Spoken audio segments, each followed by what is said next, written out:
الله أكبر الله أكبر. لا إله إلا الله. الله أكبر الله أكبر ولله الحمد. الله أكبر كبيرا والحمد لله كثيرا وسبحان الله بكرة وأصيلا. الحمد لله الذي بنعمته تتم الصالحات. الحمد لله الذي بنعمته تتم الصالحات. الحمد لله الذي من علينا بفضائل الأوقات. الحمد لله الذي هدانا وأكرمنا بالطاعات.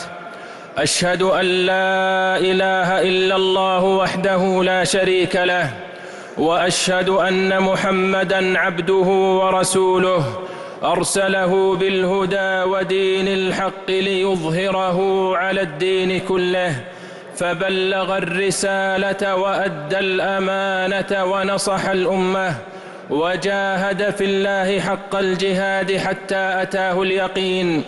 صلى الله وسلم وبارك عليه وعلى آله وأصحابه ومن اهتدى بهديه واستنى بسنته إلى يوم الدين. أما بعد، فاتقوا الله رحمكم الله وبادروا إلى ما يحبه ربكم ويرضاه، واتقوا يوما ترجعون فيه إلى الله. يا أيها الذين آمنوا اتقوا الله ولتنظر نفس ما قدمت لغد واتقوا الله إن الله خبير بما تعملون.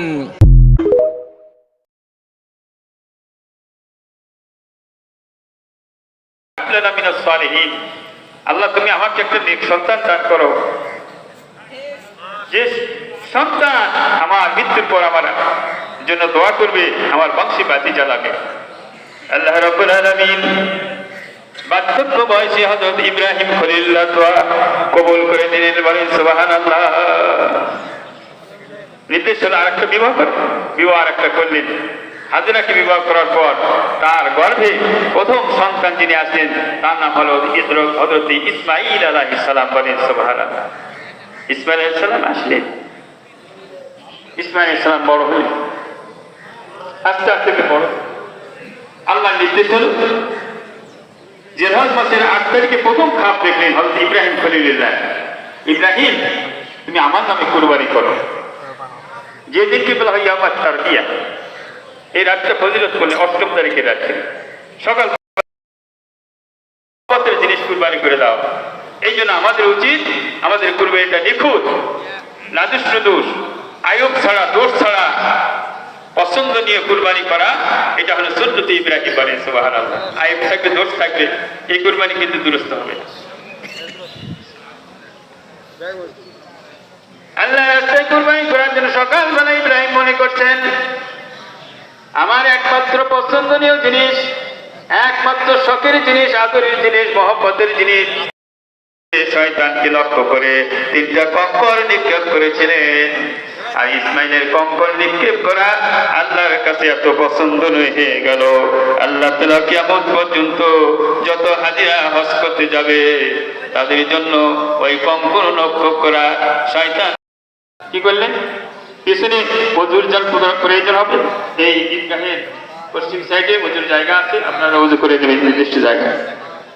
বলতেছিলাম যথাস্থানে নিয়ে যখন কুরবানি করার জন্য ইব্রাহিম সালাম মনস্থ করলেন, সন্তান কেমনি বলে বেটা করে কুরবানি করবো। যে কতটুকু নরম স্বরে নবীর ভাষায় বলেছিলেন সে কথা আল্লাহ তাআলা কোরআনে রেকর্ড করে রেখেছেন, কিয়ামত পর্যন্ত এই কথাগুলি থাকবে। সুবহানাল্লাহ। ইব্রাহিম সন্তানকে লক্ষ্য করে বলতেছে, বেটারে তোমাকে তো এখানে নিয়ে আসলে কাজ আছে, কি কাজ? কালা ইয়া বুনাইয়া ইন্নী আরা ফিল মানামি আন্নী আসবাহু ফানজুরু মাযা তারা। আল্লাহ, এটা বাচ্চাকে লক্ষ্য করে বলতেছে, সিরেক বলছে, বেটারে আমি অন্য রোজে খাবে দেখছি, স্বপ্নে দেখেছি আমি যেন তোমাকে জবাই করতেছি আল্লাহর রাহে, আল্লাহর উদ্দেশ্যে। এই ব্যাপারে তোমার কি অভিমত আছে? তুমি একটু পরিচিত ছিল যে বাঙালি বা আমরা যারা মুসলমান তারা কখনো মিথ্যা কথা বলতে পারি না। আমরা আশা করব যে আমরা সেই জাতিতে ফিরে যাব।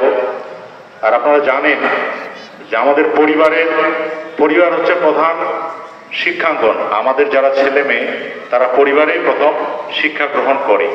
তাই আপনারা আপনাদের ছেলে মেয়েদেরকে সেভাবেই গড়ে তুলবেন।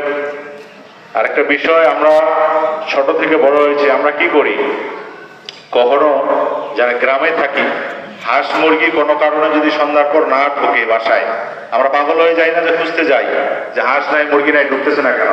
এখন আপনাদের ছেলে মেয়ে, বিশেষ করে ছেলেরা সন্ধ্যার পরেও যদি বাসায় না ঢুকে, আপনাদের হাঁস এবং মুরগির জন্য যেটা আপনি পাগল হইতেন, আপনারা আপনাদের ছেলেদের জন্য আপনারা এত ব্যতিব্যস্ত হচ্ছেন না। এই বিষয়টা আমি এটাই বোঝাতে চাচ্ছি যে আপনার ছেলে কোথায় যাচ্ছে, কি করতেছে, এই বিষয়টা প্রধান দেখভাল করার দায়িত্ব আপনি গার্ডিয়ান বা আপনার বাবা মা হিসেবে আপনাদের এটা হচ্ছে প্রধান দায়িত্ব।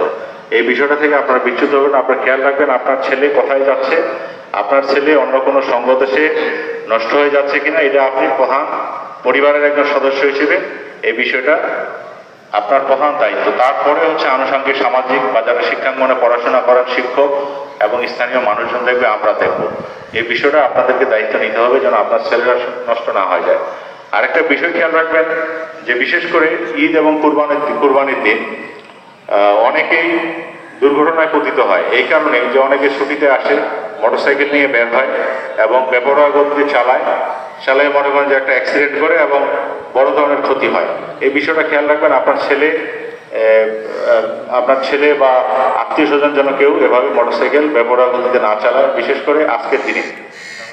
এই বিষয়টা আপনারা খেয়াল রাখবেন। আর আমরা চেষ্টা করব, আমরাও একটু চেকপোস্ট করবো যেন এরকম কোনো দুর্ঘটনা না ঘটে। আমরা তাদেরকে চেক করব, কোনো ছেলেমেয়ে যদি এভাবে বেপরোয়া গতিতে চালায় তাহলে আমরা আমাদের আইনগত ব্যবস্থা গ্রহণ করব। আরেকটা বিষয় হলো যে যেহেতু কুরবানির দিন আমরা অনেক জায়গায় বিভিন্ন জায়গায় কুরবানি করব, এই কাজটা হচ্ছে প্রশাসকের, আমাদের যেহেতু ইউনো সাহেব আসেননি। আপনারা কুরবানির পরে রক্তটা একটু নিজ দায়িত্বে পরিষ্কার করে দিবেন, কারণ আপনাদের আশেপাশে যারা মানুষজন থাকে, অনেক অন্য ধর্মাবলীর মানুষও থাকবে, তারা যেন আমাদের জন্য কষ্ট না পায়। এই বিষয়টা আপনারা খেয়াল রাখবেন। সবাইকে ধন্যবাদ জানিয়ে আমার কথা এখানে শেষ করছি। সবাইকে ঈদ মোবারক। আসসালামু আলাইকুম ওয়া রাহমাতুল্লাহি ওয়া বারাকাতুহু। والله أكبر الله أكبر ولله الحمد. الحمد لله الذي جعل كل أمة مناسكا ليذكر اسم الله على ما رزقهم من بهيمة الأنعام وعلم التوحيد ومرام الإسلام. الله أكبر الله أكبر لا إله إلا الله والله أكبر الله أكبر ولله الحمد. ونشهد أن لا إله إلا الله وحده لا شريك له ونشهد أن سيدنا مولانا محمدا عبده ورسوله الذي هدانا إلى دار السلام.